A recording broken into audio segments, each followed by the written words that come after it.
नहीं होती है प्रॉब्लम। नमस्कार, मैं विनोद वैष्णव और आप देख रहे हैं न्यूज़ 21 टीवी एवं पॉजिटिव न्यूज। आज हम मौजूद हैं भूपानी के सरकारी स्कूल में। यहाँ पर आत्महत्या से कैसे बचा जा सकता है, आत्महत्या के क्या कारण होते हैं, ये बहुत सारी चीज़ों पर वरिष्ठ डॉक्टर हैं चारू आनंद पाल के द्वारा बताया जाएगा। Hope the physiology clinic Faridabad founder physiology clinic के द्वारा एक कैंप लगाया गया सरकारी स्कूल भूपानी में। और आप हमारे साथ जुड़े हैं, देखेंगे कि किस किस तरीके से बच्चों को समझाया जा रहा है। आप हमारे साथ जुड़े हैं, लाइव प्रोग्राम होगा और जो बच्चे क्वेश्चन पुटअप करेंगे आप देखिए। बच्चों ने सभी ने हाथ ऊपर उठा करके कुछ सवालों के लिए जानने की कोशिश की है और लगभग सैकड़ों बच्चे हैं यहाँ पर जो सारी जानकारी लेंगे। Government senior secondary school Bhupani Faridabad में एक कैंप लगाया गया है। उन्हीं से हम विस्तार से जानेंगे कि क्या कुछ खास होगा इस कैंप में, किस किस तरीके से यहाँ पर समझाया जाएगा, जानेंगे जी। एग्री करते हो इस बात से? आप जुड़े रहे हैं आप हमारे साथ। पर डरना क्यों है? क्या बुक्स आके हमें खाती हैं? भूपानी स्कूल सरकारी में आप जुड़े रहे हैं। टीचर्स हर रोज एक नई कोशिश करते हैं, वो आपसे पहले उठते हैं, है ना, और अच्छे से मेहनत करते हैं ताकि आप लोग अपनी जिंदगी में आगे बढ़ो, राइट? तो फिर डर क्यों लगता है? आप जुड़े रहे हैं आप हमारे साथ, आप लाइव प्रोग्राम देखते रहें, इन्वॉल्व होंगे। देखो चुप नहीं रहेंगे। मैं उन स्पीकर्स में से नहीं हूँ कि मैं आऊँगी बोल के चली जाऊँगी, मुझे इन्वॉल्वमेंट चाहिए होती है। अगर आप लोग इन्वॉल्व होंगे तो आप लोग अपनी प्रॉब्लम्स का हल यहीं से नहीं ले जाएंगे और उससे अच्छी बात नहीं होगी, राइट? किस चीज़ से डर लगता है? अभी डर लग रहा होगा क्योंकि मैंने आपसे सवाल पूछा। आज आओ, जल्दी आओ। किस चीज़ से डर लगता है पढ़ाई में?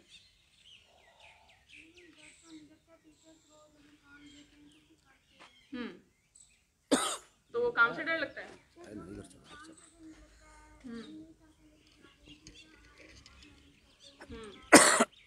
जुड़े रहे।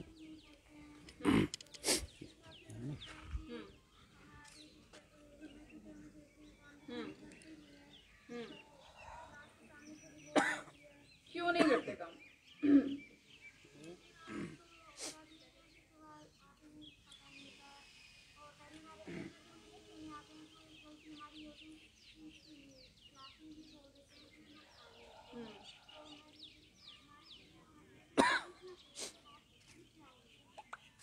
क्या नाम है आपका? ठीक है, ताली हो जाए इनके लिए। देखो इन्होंने काफी सारी बातें बताई, अगर आप समझेंगे तो। काम नहीं होता तो हम परेशान होते हैं। मैम आज आप भूपानी स्कूल में आप आए हुए, किस विषय को लेकर के बच्चों को समझाने का कार्य कर रहे हैं आप? देखिए, बच्चों को जो मेन चीज़ सिखानी है वो ये है कि सुसाइड एक बहुत अहम वजह बनती जा रही है। बहुत सारे बच्चे हैं जो एक प्रेशर लेते हैं और उस प्रेशर के चलते वो कहीं ना कहीं समझते हैं कि ज़िंदगी ख़त्म करना ही एक हल है। तो इन बच्चों को वो चीज़ समझाना कि पढ़ाई होगी, आपका करियर हो गया, लाइफ की प्रॉब्लम्स होगी, वो आती जाती रहेंगी। अगर आप चाहें, हर एक चीज़ का कोई ना कोई हल निकलता है। अगर आप वर्क करना चाहें, स्ट्रेस को कंट्रोल करें, तनाव को कंट्रोल करें, किसी से अपने मन की बातें शेयर करें, अगर आप ये सारी चीज़ें करते हैं तो सुसाइड सिर्फ एक हल नहीं होता है, लाइट। तो उसी चीज़ पे हम एक लाइट डालने आए हैं कि अगर आप उस पर वर्क करते हैं, अपने स्ट्रेस पे वर्क करते हैं, अपनी मन की बातों को लोगों से शेयर करते हैं, अपनी प्रॉब्लम्स के सॉल्यूशन की तरफ ज़्यादा जाते हैं रादर देन सिर्फ प्रॉब्लम को देखते रहने से अच्छा, तो उस विषय पे ये सारा डिस्कशन हो रहा है। इन चीज़ों के एक्सपर्ट हैं, मतलब किन प्रमुख वजह क्या होती है छात्रों के अंदर? अगर छात्र और छात्राओं की अलग अलग वजह होती हैं, एक ही वजह? देखो अलग अलग हो सकती हैं, क्योंकि देखो जेंडर कुछ बताने का प्रमुख वजह जो होती है, अगर एक इंसान अपनी ज़िंदगी में खुश नहीं है ना, सपोज़ अगर आप ही हो गए, अगर आप अपने काम से खुश नहीं होंगे तो आप हर रोज़ एक बेमन से उठेंगे, है ना, या आपको किसी तरीके का तनाव है, कोई आपको स्ट्रेस दे रहा है, कोई आपको परेशान कर रहा है, अगर आप अंदर ही अंदर उस बात में घुटते जाएंगे तो वो दिक्कत बढ़ती ही चली जाएगी। बच्चों का भी साइकोलॉजी वैसा ही होता है। 85% ऑफ ह्यूमन ब्रेन जो होता है वो 5 ईयर्स की एज तक फॉर्म हो चुका होता है। तो बच्चे भी उतना ही डीपली फील करते हैं, उनको भी कोई सुनने वाला चाहिए है, कोई समझने वाला चाहिए है, राइट। तो स्ट्रेस एक सबसे मेन कॉज बन जाती है, ना खुश होना एक सबसे मेन कॉज बन जाती है कि वो उसी साइकिल में घूमते रह जाते हैं और अंत में उनको लगता है सिर्फ एक इलाज है कि अपनी जान दे दे। अच्छा, तनाव मुक्त कैसे रहा जा सकता है? देखो, तनाव मुक्त होने के लिए सबसे एक बेसिक चीज़ होती है कि अपनी प्रॉब्लम में फंसो मत।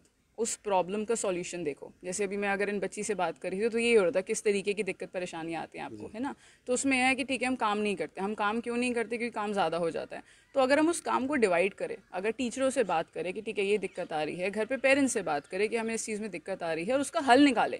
सिर्फ प्रॉब्लम पे फोकस करने से कुछ नहीं होगा। मैं हमेशा कहती हूँ मैडम लेकिन एक गैप होता है टीचर, छात्र और टीचर के बीच में, पेरेंट्स और बच्चे के बीच में गैप जरूर होता है कि वो बच्चा कहीं ना कहीं झिझकता है कि मैं पूछूं या ना पूछूं, इनका रिएक्शन क्या होगा, उससे कैसे निकला जा सकता है। इसीलिए ऐसा नहीं है कि मैं साइकोलॉजिस्ट हूँ तो मैं अपने फील्ड को प्रमोट कर रही हूँ, बट ये फील्ड क्यों आगे आ रहा है, इसी वजह से आ रहा है कि तनाव लोगों में बहुत बढ़ता जा रहा है। सिर्फ इन बच्चों में नहीं, टीचर्स में भी तनाव होता है, जो वर्कर्स होते हैं उनमें भी तनाव होता है।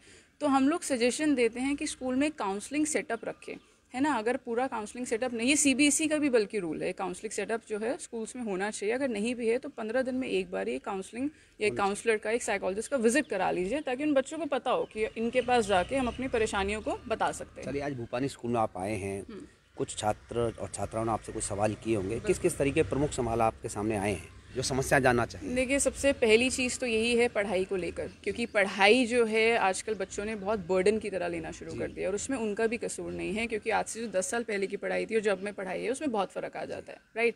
तो उस पढ़ाई को अगर हम इंटरेस्टिंग बनाएंगे, अगर वो बच्चे भी ये समझेंगे कि हम इसलिए पढ़ रहे हैं कि हमें ज़िंदगी में आगे सीख के आगे बढ़ना है, उसको बर्डन की तरह नहीं लेना है, तो चीज़ें बहुत बेटर हो जाएंगी। तो पढ़ाई को लेकर हो गया, घर की कुछ उलझनें होती है, कुछ परेशानियां होती हैं, कभी कभी पेरेंट्स का भी एक प्रेशर आ जाता है। तो पेरेंट्स से भी मेरी यही एक विनती है कि अपने बच्चों की साइकोलॉजी को समझो, उनके दिमाग को समझो। देखो, हर एक इंसान की स्पीड अलग होती है, कोई 10 की स्पीड से दौड़ता है, कोई 50 की स्पीड से दौड़ता है। उनको 50, जो 10 की स्पीड से दौड़ रहा है उसको 50 से दौड़ाओगे तो ऑब्वियसली वो परेशान होगा ही होगा। अपने बच्चों के उसको समझो, क्या उनका किस तरीके से वो लेवल पे चल रहे हैं, उनकी पर्सनालिटी पे वर्क करो। लोग उल्टा करते हैं कि पढ़ोगे तो पर्सनालिटी बनेगी, ऐसा कभी नहीं होता। अगर एक वो इंसान अच्छा बन सकता है, पर्सनालिटी स्ट्रांग बन सकती है, पढ़ाई कोई भी मुश्किल काम नहीं होता है। धन्यवाद, थैंक यू। चलिए, यहाँ से प्रिंसिपल हैं, उनसे जान लेता हूँ, जो शिविर के आयोजक तो कमिंग बैक वापस आते हुए जो इन्होंने बोला, अगर आपने देखा हो, इन्होंने प्रॉब्लम में ही सॉल्यूशन बताया। किसी को समझ आया कि काम ज्यादा होता है, कैसे दूर किया जा सकता है, अब इस बारे में बताएं। कौन अतिथि रहे और कितने बच्चों ने भाग लिया? सबके पास वही 24 घंटे होते हैं, ठीक है। उसमें कौन अतिथि रहे? जी, अतिथि मतलब जो मैडम आई हैं, जैसे कि चारू अनंगपाल है, अगनपाल, मम्मी पापा की डॉक्टर हैं जो आई हैं, वो दूसरा ऐसे आयोजन से बच्चों पर क्या असर पड़ेगा? अपनी लाइफ में ले आए सर, ये इस टाइप के आयोजन हैं हमारे लिए बहुत ही बेनिफिशियल हैं। वैसे भी हरियाणा गवर्नमेंट भी एक स्टेप ले रही है, हमारे स्कूलों के लिए भी वो साइकोलॉजिस्ट का वो कर रहे हैं कि जैसे ओल्ड बॉयज़ में ही जो साइकोलॉजिस्ट लड़का साइकोलॉजी का लेक्चरर थे, उसको भी इस पोस्ट पे वो पूरे सभी स्कूल्स के लिए उनकी कोशिश है, उनका हो चुका है। तो इससे वो सभी स्कूलों में टाइम टू टाइम जाते रहेंगे। मतलब जैसे आज तो मैम आई हैं उसी तरह से, लेकिन ये गवर्नमेंट की एक अच्छी पहल है कि वो अपना पर्सनल काउंसलर गवर्नमेंट की तरफ से अपॉइंट कर रहे हैं। उनकी एक तरह से काउंसलर आप लोगों ने आज आए हैं, क्या इनको कोई चार्ज दिया गया है? तो सर ने उनकी तरफ से बच्चों से तो कुछ नहीं लिया गया? नो सर, निःशुल्क आप। चलिए ठीक है सर, आपसे बात कर लेते हैं। दूसरी को तीसरी से, तीसरी को चौथी से। सर, आज जो शिविर लगाया गया कि तनाव मुक्त कैसे रहा जा सकता है, इस बारे में बताएं। ये राष्ट्रीय सेवा योजना जो कि भारत सरकार युवा मामले एवं खेल मंत्रालय के अंडर आता है, ये समय समय पर एग्जाम्स के टाइम बच्चों को टेंशन फ्री करने के लिए इस तरह के वर्कशॉप करता रहता है। तो आज का जो वर्कशॉप है इसी विषय पर है। एग्ज़ाम सिर पे हैं ताकि बच्चे तनाव मुक्त रहें और एग्ज़ाम से हंसी खुशी दें, तो इसलिए वर्कशॉप किया गया। जैसे ये वर्कशॉप जो आप कह रहे हैं, आयोजन जो हुआ है तनाव मुक्त रहने का, क्या बच्चों से कुछ चार्ज लिया गया है? सरकारी स्कूल के बच्चे हैं ये जो मैडम हैं चारू अनंगपाल जी, ये सरकारी स्कूल के बच्चों से कभी कोई चार्ज नहीं लेती। इन्होंने वादा किया है कि मैं किसी भी सरकारी स्कूल में फ्री ऑफ कॉस्ट सेवाएं दूंगी, और इन्होंने ये भी कहा है कि 15 दिन में मैं एक बार विजिट करूंगी, मुझे आप विद्यालय में एक कमरा प्रोवाइड करा दो, मैं बच्चों की काउंसलिंग समय समय पर करती रहूंगी ताकि बच्चों का सर्वांगीण विकास हो सके। अलग अलग स्कूलों में कराएंगे या भूपानी में? अभी शुरुआत हमने भूपानी स्कूल से की है। हमारी जो जिला शिक्षा अधिकारी हैं मैडम रितु चौधरी जी, उनसे बात करते हैं, वो बहुत अच्छा कार्य कर रहे हैं, तो उनसे बात करते हैं। कोशिश करेंगे कि हम हर विद्यालय में इस तरह की गतिविधियां हों। सर, कितने बच्चों ने इसमें भाग लिया और टीचर्स ने कितने लोगों ने भाग लिया? हमारे विद्यालय के जो भी 30-40 अध्यापक हैं सभी यहाँ पे मौजूद हैं और लगभग 700 से 800 हमारे पास बच्चे हैं छठी से सभी बैठे हुए हैं, सभी भाग ले रहे हैं। अगर हम उस सिग्नल को तो जैसा सुशील कनवा जी है एनएसएस के कोऑर्डिनेटर, एनएसएस के कार्यक्रम अधिकारी, एनएसएस की तरफ से कार्यक्रम अधिकारी है और ये भारत सरकार के द्वारा कार्यक्रम दिया जाता है और ये समय समय पर बच्चों के उत्थान के लिए, चाहे वो मानसिक तौर पर हो, शारीरिक तौर पर हो, अलग अलग तरीके से काम करते रहते हैं हमेशा से। और आप देखिए कि सैकड़ों बच्चे भाग ले रहे हैं और सिर्फ इसके अगर श्रेय किन्हीं को जाता है तो वो सुशील कनवा जी को जाता है, क्योंकि अभी हाल ही में बीते दिन सराय स्कूल के एक बच्चे ने छत से कूद करके आत्महत्या करने की कोशिश की और आज दूसरे दिन ही सुशील कनवा जी की वजह से एक तनाव मुक्त शिविर लगाया गया जिससे कि बच्चे तनाव से कैसे दूर रहा जा सकता है। ये बहुत एक अच्छी पहल है और ऐसी पहल करते रहना चाहिए, लेकिन कोशिश ये होनी चाहिए सभी, कम से कम सरकारी स्कूलों में सभी में ऐसी कोशिश होती रहनी चाहिए, सिर्फ एक स्कूल में ना रह करके सभी में होनी चाहिए। और हम दोबारा से सुशील जी सभी स्कूलों में कब तक पहुँच पाएगी पहल? एक्चुअली कल जो सराय में जो घटना घटी है उस घटना से पूरी रात नींद नहीं आई, परेशानी रही, तो मन ने कहा कि भाई हम अपने विद्यालय के लिए शुरुआत करते हैं और इस शुरुआत से अगर हमारे 2 बच्चे भी 4 बच्चे भी अगर इस बात को पकड़ लेते तो हमारा बहुत बड़ा सक्सेस होगी। Thank you. आज नहीं मिलेगा, कल नहीं मिलेगा, परसों नहीं मिलेगा, जिंदगी भर नहीं मिलेगा, ये मैं नहीं मानूंगी। हाँ, अगर आप सभी बच्चे जुड़े रहें और आप देखते रहें, कार्यक्रम बहुत अच्छा है तनाव मुक्त रहने का। जी सर, आज तनाव मुक्त एक कार्यक्रम का आयोजन, क्या मैसेज जाएगा इससे, क्या फायदा होगा बच्चों को? तो मैं प्रदीप बढ़ाना यहाँ पर स्पोर्ट्स वीटी हूँ। इस कार्यक्रम से बच्चों को बहुत पॉजिटिव एनर्जीज मिलेंगी।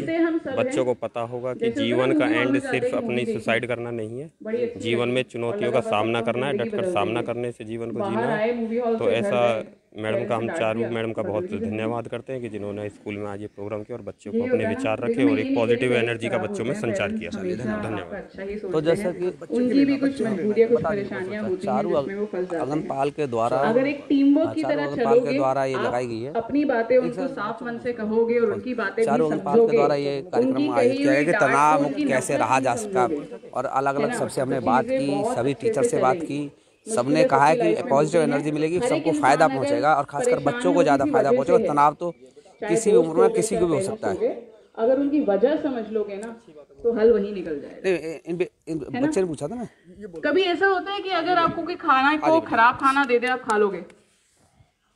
आज आपने कोई सवाल किया कि मैडम आयु में तनाव मुक्त कैसे रहा जा सकता है, डिप्रेशन क्यों नहीं खाओगे? क्योंकि पता है ना स्टमक अपसेट हो जाएगा, तबीयत खराब हो जाएगी। आपको क्या परेशानी है? उसी तरीके से अगर एक सोच खराब आपके दिमाग में चल रही है, उसको बार-बार सोचने से आपको नहीं लगता कहीं ना कहीं आप अपने दिमाग को खराब कर रहे हो? हाँ, कुछ मतलब थोड़े वीक होते हैं तो समझ बैठने के नहीं, हमसे नहीं हो पाएगा, मतलब हमारा दिमाग कमजोर है, ये ज्यादा अच्छी है, कम लेवल पे भी होता है, ज्यादा लेवल पे भी होता है ना।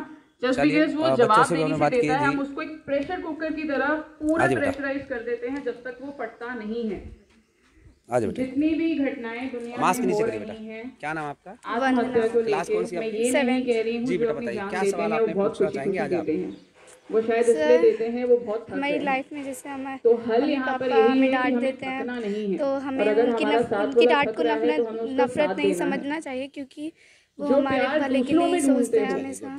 चलिए बेटा बैठिए। वो खुद में जी मैडम, आप टीचर हैं, आप आइए। मैडम, जैसा कि आपके स्टूडेंट हैं, उन्होंने कहा है कि माँ बाप अगर डांट देते हैं तो बच्चों पर उसका क्या असर पड़ता है, आप इस अगर खुद में भरे रहोगे बच्चे समझ नहीं पाते हैं पहले कि उनके माता पिता उनको किस रीज़न से डांट रहे हैं। तो हम भी जब स्कूल में जब बच्चे आते हैं, कई बार उनसे स्टार्टिंग में आते हैं, उनसे पूछते हैं कि आपका दिन कैसा था, आपको आज अच्छे से आप खाना खा के आए हैं या कुछ, पहले उनकी हेल्थ के बारे में और फिर उनकी मेंटल हेल्थ के बारे में भी पूछते हैं कि घर में कोई ऐसा तो नहीं। कई बार एक बच्चा होता है कि पूरी क्लास में से जो रोने लग जाता है बिना किसी रीज़न के, तो उस पर हम ज़्यादा फोकस भी करते हैं और पूछते भी हैं कि बेटा क्या हुआ, समझाते भी हैं कि माता पिता का रीज़न सिर्फ ये नहीं है डांटने का कि वो तुम्हारा कुछ गलत चाह रहे हैं या कुछ, वो आपके भले के लिए ही जो कह रहे हैं। अपनी टीचर से बात करें। चलिए, आप लोग सब हमारे इस कार्यक्रम से जुड़े रहें और अगर कोई समस्या हो तो हम चारू अगनपाल से दोबारा से हम आपकी बात कराएंगे, क्योंकि अच्छी वक्ता हैं, अच्छी डॉक्टर भी है।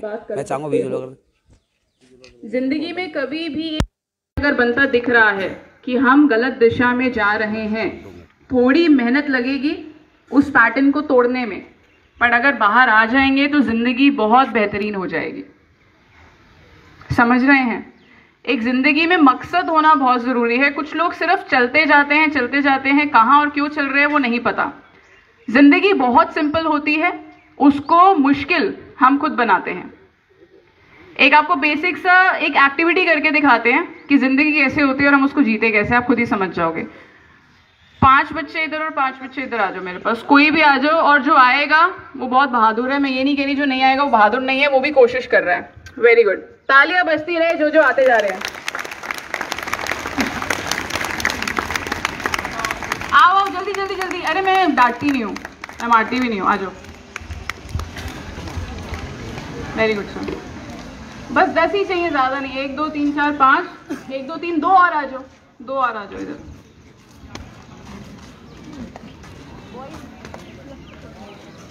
ठीक है, अब ये टीम है कि ज़िंदगी कैसे होती है और ये टीम है कि हम ज़िंदगी को कैसे जीते हैं। देखना चाहते हो? बहुत सिंपल सा एग्जाम्पल है, ठीक है। आप लोग वहाँ चले जाओ, एक लाइन बना लो, एक रो में खड़े हो जाओ, वहाँ से वहाँ आगे आगे आगे आगे और आगे और आगे, खाली जगह में जाना है। वहाँ से वहाँ चलना है, वहाँ से वहाँ चलना है, वहाँ से वहाँ, ऐसे 5 राउंड काटने हैं। चलो शुरू हो जाओ। अरे सर ऐसे ऐसे, जैसे ऐसे मैं खड़ी हुई, इधर आओ, जैसे ये खड़े ना, ऐसे खड़े हो जाओ, ऐसे उधर मुंह करो, इधर आओ। ये मैं खड़ी हूँ, ये खड़े हैं, ऐसे आगे चल के जाना है। चलो। अरे भाई और बहनों, लाइन ऐसे बनाओ, क्यों घबरा रहे हो? ये मैं हूँ, ये लड़की खड़ी है, उसके साथ कोई खड़ा, वैसे खड़े हो, ऐसे हॉरिजॉन्टल ऐसे।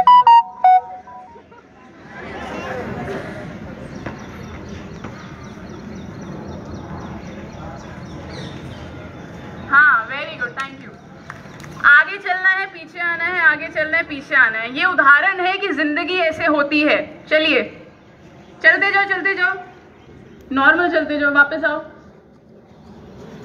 वापस आओ, दोबारा जाओ, जल्दी जल्दी जल्दी जल्दी करेंगे और टीम वर्क दिखाएंगे। आगे नहीं भागना किसी से, टीम वर्क। वेरी गुड, ठीक है, चलते जाओ। कोई दिक्कत हो रही है चलने में? कोई परेशानी नहीं ना? तो ये जिंदगी होती है, ठीक है। वहीं पे रुक जाओ। अब आप लोग जाओ, ऐसे ही लाइन बना के खड़े हो जाओ। हम जीते कैसे हैं वो दिखाऊंगी।